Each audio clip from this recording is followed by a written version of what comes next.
बिस्मिल्लाहिर्रहमानिर्रहीम अस्सलाम वालेकुम। Welcome to SWS learn all YouTube channel. कैसे आप सब? मुझे उम्मीद है कि आप सब खैरियत से। आज की वीडियो बहुत ज़्यादा इंपॉर्टेंट है। इस वीडियो में हम शॉर्ट क्वेश्चन करेंगे चैप्टर 7 के। 1 बाय 1 एक एक क्वेश्चन को डिटेल से देखेंगे। आपने हर क्वेश्चन को अच्छे से समझने की कोशिश करनी है।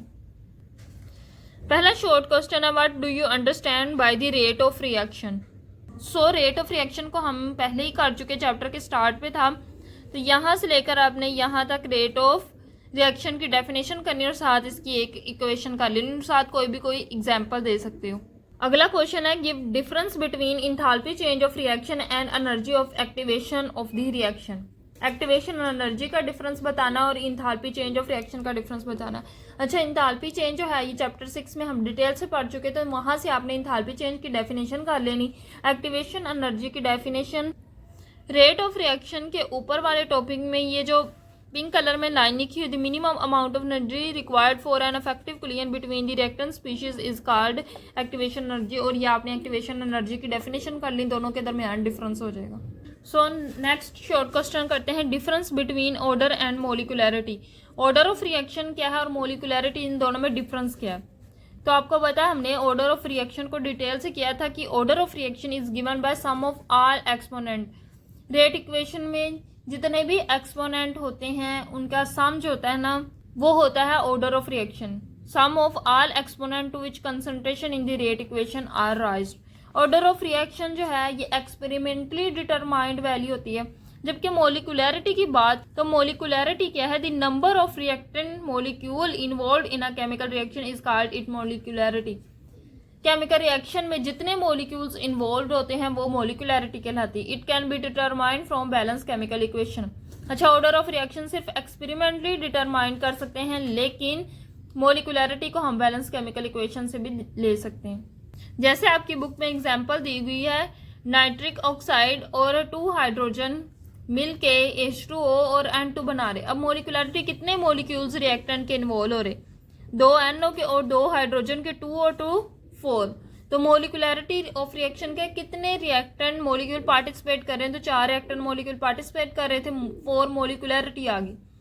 रेट इक्वेशन रेट ला से निकाली तो आई के H2 की पावर 1 और NO की पावर 2। अब ये क्या है, एक्सपोनेंट जो कि कंसंट्रेशन के ऊपर राइज्ड है। तो इन एक्सपोनेंट को हम ऐड कर लेंगे 1 + 2। ये जो एक्सपोनेंट है ये एक्सपेरिमेंट से आते हैं। 1 + 2 आ जाएगा 3। सो ऑर्डर ऑफ रिएक्शन आ गया 3 और मोलिकुलरिटी आ गई 4। अगला क्वेश्चन है, why the instantaneous rate changes during a reaction. Instantaneous rate क्या होता है, किसी एक लम्हे या किसी एक पॉइंट पे रिएक्शन का रेट चेक करें तो उसको कहेंगे इंस्टेंटेनियस रेट। और ये चेंजेस क्यों होता है ड्यूरिंग द रिएक्शन। अब देखो, शुरू पे रिएक्टेंट बहुत ज़्यादा होती है, उनके दरमियान कुलियन भी ज़्यादा होगी, कुलियन ज़्यादा होगी तो रिएक्शन का जो रेट है वो फास्ट होगा। लेकिन जैसे ही वक्त गुजरता है, रिएक्शन कंप्लीट होने की तरफ जाता है, तो जैसे जैसे रिएक्शन प्रोसीड आउट होता है, रिएक्टेंट की कंसंट्रेशन कम होना शुरू हो जाती है। जैसे रिएक्टेंट की कंसंट्रेशन कम होगी, उनके दरमियान कुलियन भी कम होगी और रिएक्शन का रेट भी कम हो जाएगा। सो इंस्टेंटेनियस रेट कम होना शुरू हो जाएगा। The instantaneous rate of a reaction changes because the concentration of the reactant changes as the reaction proceed. क्यों? क्योंकि रिएक्टेंट की कंसंट्रेशन चेंज होती है जैसे रिएक्शन प्रोसीड करता है। रिएक्टेंट आर कंज्यूम, रिएक्टेंट कम हो जाते हैं, कंज्यूम जो हो जाते हैं, यूज हो जाते हैं। Their concentration decrease leading to fewer effective collision and slower reaction rate. उनकी कंसंट्रेशन कम होने से उनके दरमियान कुलियन भी कम होगी, कुलियन कम होने से रिएक्शन का रेट भी कम हो जाएगा। देन अगला क्वेश्चन है, briefly summarise the effect of temperature and surface area on the rate of reaction. अच्छा, इफेक्ट ऑफ टेम्परेचर के बारे में हमने डिटेल से पढ़ लिया था, अब इफेक्ट ऑफ सरफेस एरिया पढ़ने लगे। Increasing the surface area of a solid reactant increase the rate of reaction. This is because a larger surface area provide more site for collision to occur, increasing the frequency of collision between the reactant particle। जैसे ही surface area ज़्यादा होगा, reaction की जो site है, reactant की जो site है कुलियन के लिए वो ज़्यादा होंगी, जिसकी वजह से रिएक्शन का जो रेट है वो ज़्यादा हो जाएगा। अगला क्वेश्चन है, justify the radioactive decay is always a first order reaction. अब रेडियो एक्टिव में एक कंपाउंड जैसे यूरेनियम, उसकी डिकम्पोजिशन होती है। तो सिर्फ हमारे पास एक ही रिएक्टेंट होता है, इसलिए ये फर्स्ट ऑर्डर रिएक्शन होता है। पढ़ लेते हैं। Radio active decay is a first order reaction because it's rate depend upon only amount of radio active substance. कितना रेडियो एक्टिव सब्सटेंस प्रेजेंट है उसकी अमाउंट पे डिपेंड करता है। Present at any given time the rate expression इस तरह दी जाती है। देखो इधर हमें नजर आ रहा है कि इसके ऊपर पावर कुछ भी नहीं, इसका मतलब 1 है। तो n क्या है, रेडियो एक्टिव न्यूक्लियाई, और इसके ऊपर जो पावर यानी एक्सपोनेंट है वो क्या होगा, ऑर्डर ऑफ रिएक्शन। इससे हमें पता चलता है इस तरह के रिएक्शन का ऑर्डर 1 होता है। देन है अगला question, a reaction is second order with respect to a reactant. एक रिएक्टेंट है जिससे हमें पता चल रहा है रिएक्शन जो है वो सेकेंड ऑर्डर है, एक ही reactant. How is the rate of the reaction affected if concentration is doubled and reduce to half. अब अगर हम इससे रेट इक्वेशन बनाना चाहे तो एक ही रिएक्टेंट है, ए रिएक्टेंट है जो कन्वर्ट हो रहा है प्रोडक्ट्स में। रिएक्टेंट कितने हैं, एक ही। तो अब अगर हम इसकी rate equation according to rate law बनाएं के, अब उन्होंने कहा सेकेंड ऑर्डर, इसका मतलब जो भी रिएक्टेंट है उसकी पावर होगी 2, फिर ही सेकेंड ऑर्डर आएगा। अब इसकी पावर है 2, ये हमारे पास rate equation according to rate law. So उन्होंने 2 कंडीशन दी, अगर कंसंट्रेशन डबल कर दें या कंसंट्रेशन रिड्यूस कर दें। तो हमारी रेट इक्वेशन क्या थी, रेट इज इक्वल टू के ए की पावर 2। अब देखो जैसे ही हम ए की कंसंट्रेशन इंक्रीज कर देंगे, डबल कर देंगे, देखो इधर क्या कर देंगे 2 लगा देंगे, तो 2 2 जा 4 हो जाएगा, यानी रिएक्शन का जो रेट है वो 4 टाइम इंक्रीज करेगा। The rate of reaction increases by a factor of 4। इसी तरह अगर कंसंट्रेशन रिड्यूस कर दे तो 1/4 टाइम वो डिक्रीज हो जाएगा रिएक्शन का जो रेट है। देन अगला क्वेश्चन है, what is meant by half life and what is it use for. Half life क्या है और इसका यूज क्या है। सो हाफ लाइफ मेथड में हमने हाफ लाइफ की डेफिनेशन पढ़ी थी और उसके साथ उसका यूज पढ़ा था कि ये रेट कांस्टेंट को डिटरमाइन करने के लिए यूज किया जाता है। सो ये क्वेश्चन आपने वहां से करना है। अगला क्वेश्चन है, why does wood burn more rapidly in pure oxygen than in air. अगर हम किसी लकड़ी को प्योर ऑक्सीजन में जलाएं एयर की निस्बत तो वो ज्यादा तेजी से बर्न होगी, ऐसा क्यों है। अब देखो कोई भी चीज है उसको जलने के लिए क्या चाहिए, ऑक्सीजन। अब जो एयर है ना, एयर में ऑक्सीजन भी होगी, कार्बन डाइऑक्साइड भी होगी, नाइट्रोजन भी होगी, कार्बन मोनोऑक्साइड भी होगी, तो इतनी ज्यादा गैसेज है। अगर हम कंपोजिशन के हवाले से देखें तो सिर्फ 21% ऑक्सीजन होती है, तो एयर में क्या है, ऑक्सीजन कम है।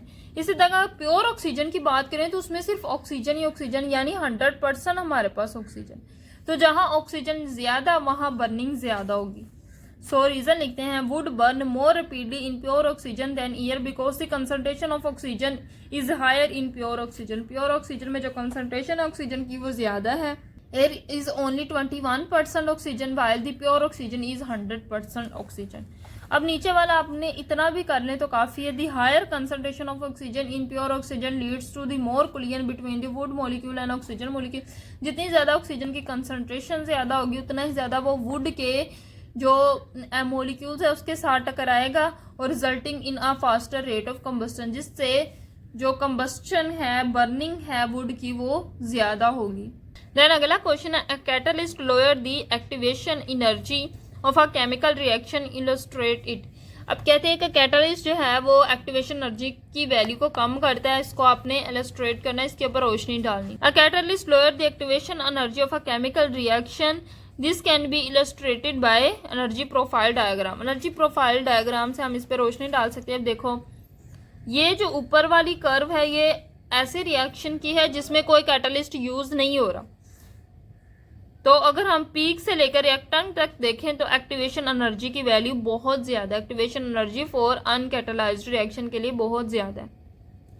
अगर हम कैटलिस्ट को ऐड करते तो रिएक्शन की जो पीक है वो यहाँ तक जाएगी और फिर यहाँ आ जाएगी। अब यहाँ से लेकर इसकी पीक तक ये जो आई है वैल्यू, ये हमारे पास कैटलाइज्ड रिएक्शन के लिए। अब देखो इसके लिए एक्टिवेशन एनर्जी की वैल्यू कम है और इसके लिए एक्टिवेशन एनर्जी की वैल्यू ज्यादा है। सो हम लिखेंगे एनर्जी प्रोफाइल डायग्राम से हमें पता चल गया है कि जो पीक है वो रिप्रेजेंट करती है एक्टिवेशन एनर्जी की, और एक्टिवेशन एनर्जी जो है वो लोअर है फॉर कैटलाइज्ड रिएक्शन। देखो कैटलाइज्ड रिएक्शन के लिए पीक नीचे और अनकैटलाइज्ड रिएक्शन के लिए पीक जो है वो ऊपर है। अच्छा ये जो क्वेश्चन है ना के वाला क्वेश्चन ये अगले क्वेश्चन के साथ रिलेटेड है। The rate constant for a reaction is, rate constant की वैल्यू दी गई 3.5 multiply 10⁻⁻⁴ per second at 25 centigrade. What is the order of reaction, and calculate करना है, ऑर्डर ऑफ रिएक्शन कैलकुलेट करना है, explain based on the unit of the chemical reaction. अब हमें सिर्फ दिया गया रेट कांस्टेंट की वैल्यू और साथ उसका यूनिट भी दिया गया। अब इसी यूनिट से हमने निकालना है ऑर्डर ऑफ रिएक्शन, तो यूनिट से हम ऑर्डर ऑफ रिएक्शन बहुत इजीली कैलकुलेट कर सकते। अब हम कहेंगे the unit of rate constant is given as per second, क्या था 3.5 मल्टीप्लाई 10⁻⁻⁴ और आगे यूनिट क्या था सिर्फ पर सेकंड। अब general unit for rate constant, हमने रेट कांस्टेंट के लिए जनरल यूनिट पढ़ा था K is equal to mole decimetre per cube 1 - n per second. ये हमने जनरल यूनिट पढ़ा था, ये आप यूनिट ऑफ रिएक्शन में भी जाके दे सकते हैं। हमने ये इक्वेशन रखी थी हर एक का यूनिट निकालने के लिए। अब हमने क्या करना है, कंपेयर करना है इस जनरल यूनिट को और ये जो यूनिट दिया गया इन दोनों को कंपेयर करेंगे। अब देखो हमने लेके आना पर सेकेंड, तो पर सेकेंड आने के लिए इधर भी पर सेकेंड है, इधर भी पर सेकेंड है, इधर एक्स्ट्रा ये चीज़ है, इसको हमने ख़त्म करना है। इसको कैसे ख़त्म करेंगे, जब इसकी पावर होगी 0, किसी की पावर 0 होगी तो वो 1 के इक्वल हो जाता है। 1 को पर सेकंड से मल्टीप्लाई करेंगे तो इधर भी पर सेकंड आ जाएगा, इधर भी पर सेकंड आ जाएगा। तो मैं कहूँगी ये जो पूरी टर्म है ये 1 के इक्वल होनी चाहिए। अब इसको 1 के इक्वल करने के लिए हम कहेंगे इसकी जो पावर है 1 - n वो 0 के इक्वल होनी चाहिए। तो यहाँ से हम इजीली क्या कर सकते हैं, ऑर्डर ऑफ रिएक्शन कैलकुलेट कर सकते हैं। ये n दूसरी साइड पे जाके क्या हो जाएगा प्लस n और इस साइड पे रह जाएगा 1, यानी n इज इक्वल टू 1 आएगा। n इज इक्वल टू 1 होने का क्या मतलब, रिएक्शन जो है वो फर्स्ट ऑर्डर रिएक्शन है। If initial concentration of reactant is 0.50 mole decimetre per cube, calculate the initial rate of reaction. Rate calculate करना है, हमारे पास इनिशियल कंसंट्रेशन दी गई, रेट कांस्टेंट हमें पिछले रिएक्शन में बताया गया था 3.5 मल्टीप्लाई 10⁻⁻⁴ पर सेकेंड। तो रेट कांस्टेंट भी हमें पता है, कंसंट्रेशन भी हमें पता है 0.50 mole decimetre per cube. So rate equation is equal to K की जगह K की वैल्यू, A की जगह A की वैल्यू, दोनों का आपस में मल्टीप्लाई करेंगे तो हमारे पास रिएक्शन का रेट आ जाएगा। अगला क्वेश्चन है how would the rate of this reaction change if the concentration of the reactant were doubled. अब पीछे जो हमें रिएक्शन बताया गया था उसमें अगर हम रिएक्टेंट की कंसंट्रेशन डबल करते हैं, रिएक्शन का जो रेट है उस पर क्या इफेक्ट होगा। For a first order reaction the rate is directly proportional to concentration. हमने रेट इक्वेशन क्या बनाई थी, rate is equal to K A की कंसंट्रेशन। अगर हम देखें तो इसमें रेट जो है वो डायरेक्टली प्रोपोर्शनल है A की कंसंट्रेशन, इसका मतलब A की कंसंट्रेशन को डबल करेंगे तो रिएक्शन का रेट भी डबल हो जाएगा। इधर हम 2 लगाएंगे तो रिएक्शन का रेट क्या हो जाएगा, डबल हो जाएगा। अगला क्वेश्चन है ascertain first order reaction has a rate constant of 2.5 multiply 10⁻³ पर second, calculate the half life of the reaction in minutes. हमने हाफ लाइफ कैलकुलेट करनी है वो भी मिनट्स में। अब हमें क्या दिया गया, रेट कांस्टेंट दिया गया, उसको हमने लिख लेते हैं। हाफ लाइफ मेथड में इक्वेशन पड़ी थी K is equal to 0.693 divided by T half. अब हमने कैलकुलेट करना हाफ लाइफ, तो हाफ लाइफ को उधर ले जाएंगे और K को नीचे ले आएंगे तो ये इक्वेशन बन जाएगी। अब हम क्या करेंगे, हाफ लाइफ वैसे का वैसे, इसको भी वैसे K की जगह K की वैल्यू पुट कर देंगे 2.5 मल्टीप्लाई 10⁻³ पर सेकेंड। इन दोनों को आपस में डिवाइड किया तो आंसर आया 277.2 सेकेंड। अब ये जो हाफ लाइफ आई है सेकंड में, लेकिन आंसर में उन्होंने पूछा मिनट्स में, तो हम क्या करेंगे, ये जो सेकंड में आया है इसको डिवाइड कर देंगे 60 से, तो हमारा आंसर मिनट में आ जाएगा। सो हम लिखेंगे convert seconds two minutes divide by 60। Second को मिनट में कन्वर्ट करने के लिए 60 से डिवाइड करेंगे। सो हमारा आंसर पीछे आया था 277.2, उसको डिवाइड कर दे 60 से तो मिनट में हो जाएगा। इन दोनों का आपस में डिवाइड किया तो आंसर आया 4.62 मिनट्स। यानी हाफ लाइफ अगर सेकंड में देखें तो ये आई, मिनट्स में देखें तो ये आई है। सो उन्होंने हमें मिनट्स में पूछा था तो मिनट्स में जो हाफ लाइफ आई है उसको थोड़ा बोल्ड करके लिख लें। अगला क्वेश्चन है radio active isotope decay by a first order process with a half life of 12 hour. Half life देगी है 12 hour, calculate rate constant for decay in per second. Half life उन्होंने दी है 12 ओवर, तो सबसे पहले हाफ लाइफ को हम करते हैं सेकंड में कन्वर्ट।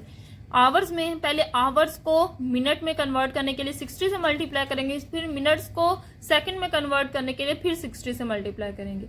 तो इन तीनों को आपस में मल्टीप्लाई किया तो 43,200 सेकेंड्स आए। अब के की वैल्यू कैलकुलेट करनी है, तो हाफ लाइफ मेथड में हमने इक्वेशन पढ़ी थी K is equal to 0.693 divided by T half. अब ये 0.693 वैसे का वैसे आएगा, टी हाफ की जगह उसकी जो हाफ लाइफ आई है वो पुट करेंगे, इन दोनों का आपस में डिवाइड करेंगे तो फाइनल आंसर आएगा 1.604 मल्टीप्लाई 10⁻⁵ पर सेकेंड। सो ये हमारे पास क्या है, रेट कांस्टेंट। सो ये थी आज की वीडियो जिसमें हमने शॉर्ट क्वेश्चन किए। इंशाल्लाह इससे नेक्स्ट वीडियो में हम डिस्क्रिप्टिव क्वेश्चंस करेंगे और न्यूमेरिकल प्रॉब्लम्स करेंगे। वीडियो अच्छी लगी तो वीडियो को लाइक करें और मजीद इसी तरह की वीडियोस के लिए मेरे चैनल को सब्सक्राइब करें। दुआ में ज़रूर याद रखिएगा। अल्लाह हाफिज़।